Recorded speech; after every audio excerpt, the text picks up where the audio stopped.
everyone. I am Hamad and today we are going to talk about what a thesis statement is. Thesis statement क्या होती है? Thesis statement basically आपके ऐसे की direction है. ये आपके ऐसे का फुलक्रम भी है. ये आपका क्रस भी है पूरे ऐसे का.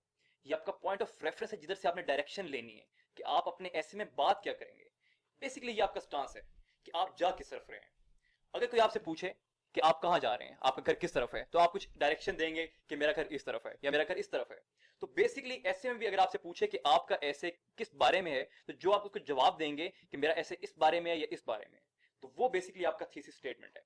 आसान अल्फाज में बात यही है कि एक ऐसी स्टेटमेंट, एक ऐसी लाइन जो कि ये शो करेगी कि आप मौकफ क्या इख्तियार कर रहे हैं, आपका पॉइंट ऑफ रेफरेंस क्या है. अगर आपसे क्वेश्चन पूछा गया है तो उस पर एक से ज्यादा आंसर बन सकते हैं. आपका उसमें आंसर क्या है, आप कहना क्या चाहते हैं. अगर एक क्वेश्चन पूछा गया किसी से तो ऑब्वियसली उस पर ऐसा होगा कि किसी का उस पर एक तरह का मौकफ होगा, किसी का उस पर दूसरी तरह का मौकफ होगा. अगर मैं आपसे पूछूं कि क्या आप ये समझते हैं कि सीपेक के होते हुए चाइना पाकिस्तान को ओवरटेक कर लेगा, क्या चाइना पाकिस्तान को एक उसी तरह जिस तरह ईस्ट इंडिया कंपनी थी उस तरह ओवरटेक कर लेगा. अब इस पे कुछ लोग कहेंगे कि कर लेगा और कुछ लोग कहेंगे कि नहीं ऐसा नहीं, चाइना हमारा दोस्त है. तो डिफरेंट मौकफ है इस पे. तो यही बात है इस पे एग्जामिनर को ये बताने के लिए कि मेरा ऐसे किस बारे में है और इसमें मैं बात किस तरह से करूंगा, मैं कहना क्या चाहता हूं. हम एक लाइन लिखते हैं जिसे हम थीसिस स्टेटमेंट कहते हैं. तो वो बेसिकली लाइन जो आपका शो कर देती है कि आप जाना किस तरफ चाहते हैं और एग्जामिनर के लिए आसानी हो जाती है. और हमारा बेसिकली एम यही है कि एग्जामिनर के लिए मैक्सिमम आसानी करें हम. अगर एग्जामिनर के लिए आसानी करेंगे तो एग्जामिनर खुश होगा, एग्जामिनर खुश होगा तो उसका मूड अच्छा होगा, मूड अच्छा होगा तो वो हमें नंबर ज्यादा देगा. तो बेसिकली बात यही है कि हमने सबसे पहले ये जान लिया कि थीसिस स्टेटमेंट है क्या चीज. अब थीसिस स्टेटमेंट आप ठीक लिखेंगे तो आपका ऐसे पास हो जाएगा, और अगर आप गलत लिखेंगे तो आपका ऐसे गलत हो जाएगा. ऐसा नहीं हो सकता कि आप थीसिस स्टेटमेंट गलत लिख दें और आप ऐसे सारा ठीक लिख दें. हो सकता है उसने सिर्फ पढ़ने ही थीसिस स्टेटमेंट एग्जामिनर ने, आप थीसिस स्टेटमेंट को आप गलत लिख देते हैं तो आप फिर ऑब्वियसली आपने उसको जो प्रूफ करने के लिए आर्गुमेंट देने हैं सारे, अपने जो लॉजिक देने हैं, जो आपने एविडेंस देना है, वो भी सब कुछ गलत हो जाएगा. तो आपने जो अपना थीसिस स्टेटमेंट बनाना है, जब टॉपिक आपके सामने आएगा, ये क्वेश्चन आपके सामने आएगा, जिस तरह कभी ऐसे का टॉपिक आ जाता है, आप उसको देख के एक मौकफ इख्तियार करेंगे. और वो मौकफ आपका इस तरह का होना चाहिए जो आप वाकई कन्विंस्ड हैं, जिसके पास आपके पास डाटा है जिस बारे में, ताकि फिर आप वो मौकफ इख्तियार कर सकें और फिर आप उस डायरेक्शन पे थीसिस स्टेटमेंट बनाए और फिर एक अच्छी थीसिस स्टेटमेंट बनाए ताकि एग्जामिनर आपको पास करने के चांसेस बढ़ते जाएं. तो थीसिस स्टेटमेंट का ठीक होना बहुत जरूरी है.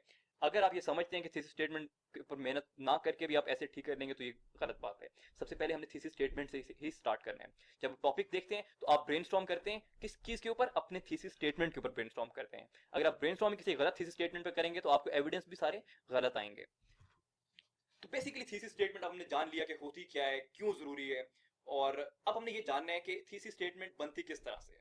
थीसिस स्टेटमेंट के कोई पेट रूल नहीं है कि मैं आपको बता दूं कि ये इस तरह से है, आप ये इस तरह कर लेंगे तो ये थीसिस स्टेटमेंट बन जाएगी. क्योंकि हर बंदे का उस पर एक डिफरेंट, मुझे ये भी नहीं पता और आपको भी ये नहीं पता कि टॉपिक क्या आएगा पेपर में, और हमें नहीं पता. तो हमने एक पैटर्न सीख लेना है कि थीसिस स्टेटमेंट में चीजें क्या क्या जरूरी होनी चाहिए. उसके बाद आपके अपने ऊपर है, ये एक ओपन कैनवस है जिसपे आप प्ले कर सकते हैं. आप एक से ज्यादा तरह से थीसिस स्टेटमेंट बना सकते हैं, हर बंदे की डिफरेंट होगी. किसी भी दो लोगों की थीसिस स्टेटमेंट ठीक एक जैसी हो ही नहीं सकती. अगर तो एक ही थीसिस स्टेटमेंट ठीक हो फिर तो ऐसे में बंदा एक ही पास करना चाहिए, लेकिन यहाँ तो 300 से ज्यादा लोग पास कर जाते हैं. तो हर बंदे के डिफरेंट स्टाइल्स होते हैं लिखने के. तो एक सेफ जो अप्रोच है, जो उसके बेसिक एलिमेंट्स हैं जो थीसिस स्टेटमेंट में होने चाहिए, उसमें यह है कि आपका थीसिस आइडियली एक सेंटेंस का होना चाहिए, उसमें एक से ज्यादा जुमला नहीं होना चाहिए. आपका अगर बहुत कोई अशद जरूरत पड़ जाए तो आप दो जुमले का बना सकते हैं, लेकिन आइडियली स्पीकिंग आपके थीसिस में सिर्फ एक जुमला होना चाहिए. और वो जुमला कैसा होना चाहिए, वो जुमला आपकी बाकी की राइटिंग से स्टैंड आउट करना चाहिए, वो क्रिस्प होना चाहिए कि जब आप उसको लेंगे तो आपको पता चल जाएगा कि यार, आपको पढ़ेंगे कि यार ये बात है जो ये बंदा इस ऐसे में करना चाह रहा है, वो बात गलत हो ही नहीं सकती. फिर ब्रॉड मैंने क्यों लिखा है, ब्रॉड होना क्यों जरूरी है थीसिस स्टेटमेंट का. क्योंकि एफपीएससी ने हमें कहा है कि हमने 2500 अल्फाज के एक ऐसे लिखने हैं, और हमने इस पे कंसेंसस किया कि हमने कम से कम 2000 से ऊपर जाना ही जाना है. अब 3 घंटे में अपने 2000 से ऊपर जाना है, पर अगर आप थीसिस स्टेटमेंट इस तरह का एक क्लोज एंडेड किस्म का लिखते हैं कि जिसपे ज्यादा बड़ी बात ना की जा सके, तो आपके पास उसके अल्फाज पूरे करना बहुत मुश्किल हो जाएगा. तो ब्रॉड करने का ये मतलब है कि हम इस तरह से बात करेंगे कि जिसमें both sides of the coin हमें पता चलेंगे, हमें दोनों साइड्स का मौकफ पता चलेगा कि यार ये इस पे ये ओपिनियन है और इस पे ये ओपिनियन है, लेकिन मैं ये समझता हूँ कि ये मेरा ओपिनियन है. तो हम दोनों चीजें दिखाएंगे और फिर एक चीज को प्रूव करेंगे. तो इसलिए हमने एक ब्रॉड सा थीसिस स्टेटमेंट बनाना है, जो कि मैं आगे जाके आपको एग्जांपल्स भी बताऊंगा कि किस तरह से बनाया जा सकता है. तो थीसिस स्टेटमेंट लिखने की अप्रोचेस, डिफरेंट अप्रोचेस हैं। हम उन एलिमेंट्स की मदद से हम काफ़ी सारे हम डिफरेंट अप्रोचेस के थ्रू हम अपनी थीसिस स्टेटमेंट बना सकते हैं। उसमें एक तो ये है टॉपिक, अब क्योंकि हमें पता नहीं कि क्या टॉपिक पेपर में आने वाला है, वहाँ पे 10 टॉपिक्स होते हैं, उनमें से आपने एक पे ऐसे करना होता है, तो डिफरेंट टॉपिक्स होंगे। कोई शायद पॉलिटिकल इशू हो, सोशल इशू, इकोनॉमिक इशू हो, डोमेस्टिक इशू हो, हमें नहीं पता। तो किसी भी तरह का हो सकता है, तो उसमें शायद कोई ऐसा टॉपिक हो कि जिसमें हम कॉज इफेक्ट रिलेशनशिप के ऊपर एक थीसिस स्टेटमेंट बना सकते हैं। हम ये बता दें कि ड्यू टू दिस कॉज ये इसके इफेक्ट हो जाते हैं। ठीक है, थ्री स्टेटमेंट में ये बात हो सकती है, जो कि आप शो कर देगा कि आप ऐसे में क्या बात करेंगे, आप कॉजेज की बात करेंगे और इफेक्ट्स की बात करेंगे। फिर थ्री स्टेटमेंट और किस तरह की हो सकती है? थ्री स्टेटमेंट और प्रॉब्लम और सोल्यूशन की हो सकती है कि yes we are facing these problems but there are solutions to it as well. तो बिल्कुल प्रॉब्लम और सोल्यूशन की भी बन सकती है। फिर डायरेक्ट और क्लोज एंडेड भी बन सकती है। फॉर एग्जाम्पल कोई ऐसा टॉपिक आ जाता है कि जिसपे आपके पास बहुत ज्यादा डाटा है, आप वेरी वेल रेड, आप उस बारे में बहुत वेल रेड हैं और आपके पास, आपको लगता है कि आप उसके 25 अल्फाज पूरे कर सकते हैं, तो आपकी ब्रॉड थीसिस स्टेटमेंट बनाने की जरूरत नहीं है। आप अपने पॉइंट की ही बात करें सिर्फ, और उसके ऊपर अपने अल्फाज पूरे कर दें, तो आप डायरेक्ट और क्लोज एंडेड भी बना सकते हैं, बिल्कुल बन सकती है। फिर एक और है जो सबसे प्रेफर की जाती है, वो ये है कि आप ओपन और ब्रॉड कैनवस, ब्रॉड कैनवस का यही मतलब है जो मैंने अभी आपको पहले भी बताया, कि आप एक ऐसी थीसिस स्टेटमेंट बनाएं जिधर आपको तस्वीर के दो पहलू मिले, two sides of a coin आपको मिले। आप दोनों साइड का बता दें कि इस पे दो ओपिनियंस हैं, ये दो से ज्यादा ओपिनियन है, इस पे कुछ लोग ये कहते हैं, कुछ ये कहते हैं, कुछ ये कहते हैं, मैं ये समझता हूं और मैं ये इस वजह से समझता हूं, इसीलिए मेरी बात ठीक है। तो और ऐसे का तो मतलब ही ये है कि हमने एक ऐसा आर्गुमेंट देना है जिससे हम अपना टॉपिक को प्रूव कर दें, हम जो हमने मौका लिया हम उसको प्रूव कर दें। ऐसे का तो मतलब ही ये है। तो जितना आप ब्रॉड देंगे, आप सारी साइड उसमें बताएं कि ये हैं सारे, लेकिन मेरा एविडेंस ये है और मैं ये इसलिए समझता हूँ, इसीलिए मेरी बात ठीक है। तो ये डिफरेंट अप्रोचेस हैं आपके पास थीसिस स्टेटमेंट लिखने के। फिर हमने कुछ sample outlines, sample thesis statements बनाई हैं। उसमें एक टॉपिक फॉर एग्जांपल 2016 के पेपर में एक टॉपिक आया कि future of democracy in Pakistan. अब होता क्या है कि 2015 और 2015 से पहले हमें बहुत सिंपल किस्म के टॉपिक्स आते थे। उसमें हमें पता होता था कि हमें टॉपिक आएगा और शायद एक क्वेश्चन ना आए। लेकिन 2015 के बाद एफपीएससी ने सिलेबस चेंज कर दिया। हमने कुछ sample outlines, sample thesis statements बनाई हैं। उसमें एक टॉपिक फॉर एग्जांपल 2016 के पेपर में एक टॉपिक आया कि future of democracy in Pakistan. अब होता क्या है कि 2015 और 2015 से पहले हमें बहुत सिंपल किस्म के टॉपिक्स आते थे। उसमें हमें पता होता था कि हमें टॉपिक आएगा और शायद एक क्वेश्चन ना आए। लेकिन 2015 के बाद एफपीएससी ने सिलेबस चेंज कर दिया, उन्होंने पैटर्न चेंज कर दिए, और 2016 के बाद ऐसे बहुत डिफरेंट तरह के आने लगे। बड़ी एनालिटिकल अप्रोच चेक होने लगी, आपकी आपकी टेक्निकल एबिलिटी ऐसे चेक होने लगी, आपको ये देखा जाने लगे कि आपकी आर्टिकुलेशन कैसी है। तो टॉपिक बड़े चेंज हो चुके हैं इस वक्त। और अब अगर 2015 या उससे पहले का कोई पेपर होता, उसमें शायद आपको ऐसे आ जाता कि डेमोक्रेसी पे। अब डेमोक्रेसी एक टॉपिक है जिसमें आप जो मर्जी लिख सकते हैं। लेकिन 2016 और ऑनवर्ड उसके बाद अभी ट्रेंड चेंज हो गया, आपको एक स्टेटमेंट दी जाती है, या आप उसके हक में होते हैं या आप उसके अगेंस्ट होते हैं, either you are for it और यू आर अगेंस्ट इट। तो आपने एक स्टांस लेना होता है। तो 2016 के पेपर से एक टॉपिक लिया गया जिसका टॉपिक है future of democracy in Pakistan. अब बेसिकली ये क्वेश्चन है, क्वेश्चन क्वेश्चन के आंसर डिफरेंट तरह के हो सकते हैं। ये इसी तरह है कि आपने एक घर पहुंचना है, तो आपके पास घर जाने के एक से ज्यादा रास्ते होंगे और दोनों रास्ते ठीक है। ये नहीं कह सकते कि वो रास्ता गलत है और ये रास्ता ठीक है। शायद एक रास्ता थोड़ा सा लंबा हो दूसरे से, लेकिन दोनों रास्ते घर ही पहुंचा रहे हैं। इसी तरह एक ऐसा क्वेश्चन जिसके आपको एक से ज्यादा आंसर मिल सकते हैं, तो बिल्कुल मिल सकते हैं। आप यहाँ से भी इसको, आप अगर जो भी आप बात करेंगे, आप ये समझते हैं कि मेरा ये आर्गुमेंट है वो भी ठीक हो सकता है, और आप समझते हैं कि नहीं मेरा ये आर्गुमेंट है वो भी ठीक हो सकता है। आइदर या आप समझेंगे कि future of democracy in Pakistan is bright, कुछ लोग ये समझेंगे कि समझते हैं कि अब डेमोक्रेसी फ्लरिश करेगी, वो भी ठीक है अगर उस बात को प्रूव कर देते हैं। कुछ लोग ये समझेंगे कि नहीं future of democracy in Pakistan is bleak, तो वो अगर इस बात को प्रूव कर देते हैं विद एविडेंस, तो वो भी बिल्कुल ठीक बात है। और कुछ लोग ऐसे भी होंगे जो समझते हैं कि नहीं अभी हम ये डिसाइड कर ही नहीं सकते, क्योंकि we are in very early stages of democracy, अभी हमें सिर्फ 10-12 साल हुए हैं डेमोक्रेसी को चलता देखते हुए, इट्स टू अर्ली टू से अभी हम इसको प्रूव नहीं कर सकते, तो वो बात भी ठीक है। तो हम एविडेंस के साथ अपने लॉजिक को बैक करेंगे। अगर हमने बैक करके अपनी बात प्रूव करी तो हमारा ऐसे बिल्कुल ठीक है। तो इस पे जो मैं एक सैंपल थीसिस स्टेटमेंट बना के लाया हूँ, वो इस पे ये है कि क्वेश्चन ये है कि future of democracy in Pakistan, which is basically question आपकी कहीं भी जा सकते हैं। तो मैंने तस्वीर के कुछ पहलू दिखाए हैं। पहलू क्या? एक पहलू तो ये कि although democracy has had a chequered past, however certain recent developments show that democracy has a bright future in Pakistan. इस थीसिस स्टेटमेंट में मैंने क्या किया, इसमें मैंने इस तरह से प्ले किया कि मेरे पास कैनवस बहुत ब्रॉड हो गया। इसमें मैंने 3 इराज की बात कर दी है। एक मैंने चेकर्ड पास्ट की बात कर दी है, दूसरी बात मैंने की है सर्टेन रीसेंट डेवलपमेंट्स, प्रेजेंट की बात कर दी है, which shows that democracy has a bright future in Pakistan.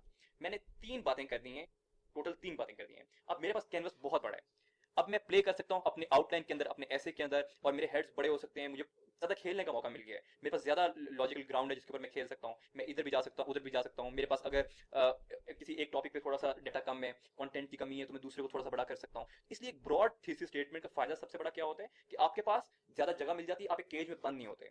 तो इसमें अब आप क्या बात कर सकते हैं, आप आपका एक हेड ये भी बन सकता है कि yes we have had a chequered past, और चेकर्ड पास्ट हमारा क्यों रहा है। अब आपकी एक हेड बन जाएगा, उसके अंदर आप डिफरेंट चीजें लिख देंगे कि हमारा चेकर्ड पास्ट इस वजह से रहा है। फिर आप बात करेंगे अगले हेड में सर्टन रिसेंट डेवलपमेंट क्या हुई हैं, तो आप कुछ समझते होंगे कि आजकल कुछ ऐसा हो गया है जिसकी वजह से आप फिर अगले तीसरा हेड आपका बन जाएगा कि आप फ्यूचर क्यों ब्राइट देखते हैं। फिर आप उन लॉजिकल रीजन जो आपने सर्टन रिसेंट डेवलपमेंट्स को कहा है, आप कहते हैं उनको देखते हुए हम प्रेजेंट के प्रिज्म से हम फ्यूचर को प्रिडिक्ट कर सकते हैं, इस तरह की बात कर सकते हैं। तो मेरे पास एक ब्रॉड कैनवस आ गया जिसमें पास्ट की एग्जांपल देते हुए, पास्ट में वो चीजें थी, प्रेजेंट में वो चीजें कम हो गई हैं, इसलिए मैं समझता हूं कि फ्यूचर में वो चीजें किंग आउट हो जाएंगे, democracy will eventually flourish and it will sustain itself. तो ये एक बेहतर थीसिस स्टेटमेंट है। तो ये आपको मैंने एग्जांपल दी है, इस पे डिफरेंट तरह की आपकी हो सकती है। कोई बंदा इस पे ये भी बिल्कुल बना सकता है कि वो कहे कि नहीं मैं अभी भी यही समझता हूं कि ब्लीक है because certain recent development show otherwise, तो वो भी बिल्कुल ठीक है। बेसिकली आप जो भी समझते हैं आपने उसे प्रूव करना है। तो थीसिस स्टेटमेंट का आपको एक मैंने रफ सा एक स्केच दे दिया। इसमें मैंने क्या किया, इसमें मैंने एक जरूरी काम किया है। वो जरूरी काम क्या है, वो जरूरी काम ये है कि इसमें मैंने ऑल्दो का वर्ड लगाया और इसमें मैंने हाउ एवर का वर्ड लगाया। ऑल्दो और हाउ एवर जब भी एक जुमले में इकट्ठा आते हैं तो ये शो करता है, कॉन्ट्रास्ट शो करता है कि इसमें दो तरह की बातें की गई होंगी। जैसे मैंने पहले कहा था two sides of a coin, एक पिक्चर के दो पहलू। तो अब एग्जामिनर को पढ़ते ही पता चल जाएगा कि इस बॉय ने दोनों, इस लड़के ने, इस एस्पायरेंट ने दोनों साइड्स की बात की है। ऑल्दो भी कह दिया और हाउएवर भी कह दिया। जब ऑल्दो कह के आप हाउएवर कहते हैं तो ऑब्वियसली आपकी इंक्लिनेशन किसी एक तरफ होती है। आपने उसमें बता दिया कि माजी में ये मसले हैं लेकिन मैं अभी ये समझता हूं, तो बाद वाले पार्ट पे आपका ज्यादा फोकस है, उससे पता चल गया कि आपका थीसिस क्या है, आपका फुलक्रम क्या है, आपकी डायरेक्शन क्या है। तो एक ये हमारे पास सैंपल आउटलाइन हो गई। फिर एक और सैंपल आउटलाइन है 2017 के पेपर में, climate change is a myth. ये एक क्वेश्चन है बिल्कुल। अब अगर ये कोई पास्ट का पेपर होता तो 2015 से पहले का कोई अगर पेपर होता तो उसमें क्या होता, किस तरह से आता, उसमें शायद सिर्फ आ जाता क्लाइमेट चेंज या फिर सिर्फ टॉपिक आ जाता है ग्लोबल वार्मिंग।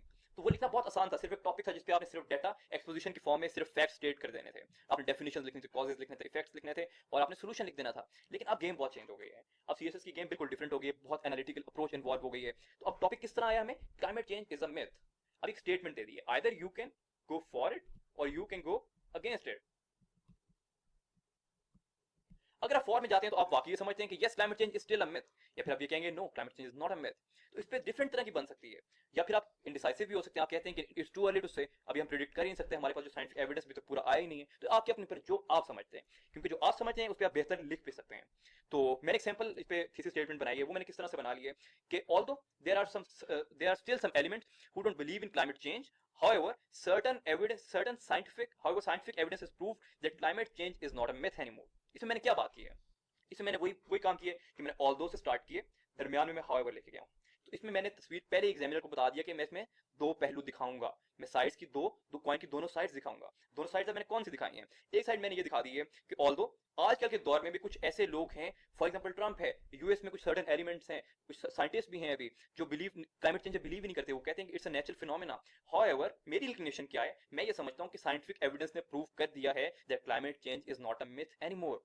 अब अगर इस पे आप सिर्फ यही थीसिस स्टेटमेंट बनाते हैं कि climate change is not a myth anymore, तो आपके पास सिर्फ एक कैनवस होता है जिस पे आप प्ले कर सकते थे, आप सिर्फ एक डायरेक्शन में जा सकते थे और आपने सिर्फ इस बात को प्रूव करना था climate change is not a myth anymore. और इवेंचुअली आप इस टॉपिक पे अगर वेल नहीं है तो आपके पास 2000-2500 वर्ड्स को पूरा करना बहुत मुश्किल हो जाता।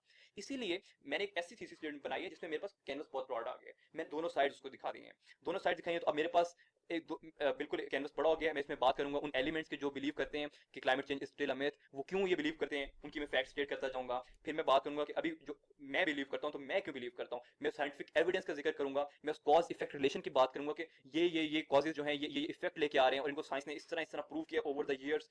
For example 2016 was the hottest year in the history of Mankind. तो इस तरह की मैं बातें करूंगा और मैं प्रूव कर दूंगा कि climate change is not a myth anymore. और इवेंचुअली फिर इसके अंदर जाकर मैं सॉल्यूशंस की भी एक हेड बना के सॉल्यूशंस की भी बात करूंगा। तो I have a broad canvas जिसके ऊपर मैं बात कर सकता हूं, मैं केज में बंद नहीं हुआ। तो ये हमारे पास सैंपल थीसिस स्टेटमेंट हो गई। फिर मेरे पास एक और टॉपिक है, for example terrorism a self inflicted injury. इस पे थीसिस स्टेटमेंट मैंने जो बनाई है वही मैंने ये काम किया, मैंने ऑल दो से स्टार्ट किए और दरमियान में हाउएवर लेके आया हूँ। इसको लिखने का फायदा ये है कि मुझे अपनी दोनों साइड्स नजर आ रही हैं, मैं दोनों तरफ प्ले कर सकता हूँ। टॉपिक है terrorism a self inflicted injury question mark. Question आपके पास है, क्या आप ये समझते हैं कि हमने अपने पांव पे खुद कुल्हाड़ी मारी है या फिर हमारे पे इंपोज की गई है। अब टेररिज्म इसमें पाकिस्तान का जिक्र कहीं पे नहीं है, ठीक है। तो अब आपने क्योंकि सीएसएस के एग्जाम में बैठ रहे हो, सीएसएस पाकिस्तान का सबसे बड़ा एग्जाम है और पाकिस्तान टेररिज्म का बहुत बड़ा विक्टिम भी रहा है, तो ऑब्वियसली अगर मैं एग्जामिनर तो मैं एक्सपेक्ट करूंगा कि आपने से पाकिस्तान के हवाले से बहुत बात की होगी, मेजर चंक आपका ऐसे का पाकिस्तान के इर्द गिर्द रिवॉल्व कर रहा होगा। इसीलिए मैंने टॉपिक को पाकिस्तान सेंट्रिक थीसिस स्टेटमेंट बनाई है और मैं इस तरह से थीसिस स्टेटमेंट बनाता हूं कि although internal factors have been involved, however terrorism has prevailed largely due to the involvement of external factors. अब मैंने इसमें क्या किया है, मैंने फिर तस्वीर के दोनों पहलू दिखा दिए हैं। मैं कहता हूं कि यस हमारी अपनी भी मिस्टेक्स थी, हमारी अपनी गलतियों की वजह से टेररिज्म पाकिस्तान में बढ़ता गया, हाउएवर कुछ सर्टेन एक्सटर्नल एलिमेंट्स इसमें इन्वॉल्व रहे हैं। एक्सटर्नल एलिमेंट मैंने एलिमेंट्स कह दिया, मैंने सिर्फ एक नाम नहीं लिया, मैंने यूएस का नाम नहीं लिया, मैंने इंडिया का नाम नहीं लिया, मैंने किसी नॉन मिलिटेंट ऑर्गेनाइजेशन का मैंने नाम नहीं लिया, किसी मिलिटेंट आउटफिट का नाम नहीं लिया, मैंने सर्टेन एलिमेंट्स कह दिया, एक्सटर्नल एलिमेंट्स। उसमें मेरा कैनवस बहुत बड़ा हो गया, मैं यूएस पे भी डाल सकता हूँ, मैं मोसाद पे भी डाल सकता हूँ, मैं रॉ पे भी डाल सकता हूँ, मैं और एलिमेंट्स पे डाल सकता हूँ, शिया सुन्नी वॉरफेयर पे डाल सकता हूँ। तो अब मेरे पास कैनवस बहुत ब्रॉड हो गया है। ऑल्दो और हाउएवर को यूज करने का बेसिक रीजन ही ये है ताकि आपको तस्वीर के दोनों पहलू दिखा सकें और आप एक वाइड कैनवस के ऊपर बड़ी बात कर सकें। मेरे ख्याल में इस लेक्चर से हमें ये क्लियर हो गया कि थीसिस स्टेटमेंट क्या होती है और हम ब्रेनस्टॉर्म करने के लिए हमें पता चल गया कि थीसिस स्टेटमेंट क्या है, हमने किस डायरेक्शन में काम करना है। क्योंकि अगर आपकी थीसिस स्टेटमेंट ठीक होगी तो आपकी आउटलाइन ठीक होगी, आपका आउटलाइन ठीक होगी तो हमें पता चल जाएगा कि एग्जामिनर हमारा ऐसे पढ़ेगा या नहीं पढ़ेगा। अगर एग्जामिनर हमारा ऐसे पढ़ेगा तो हमारे पास होने के चांसेस हैं। तो with this I will conclude this lecture. Thank you so much.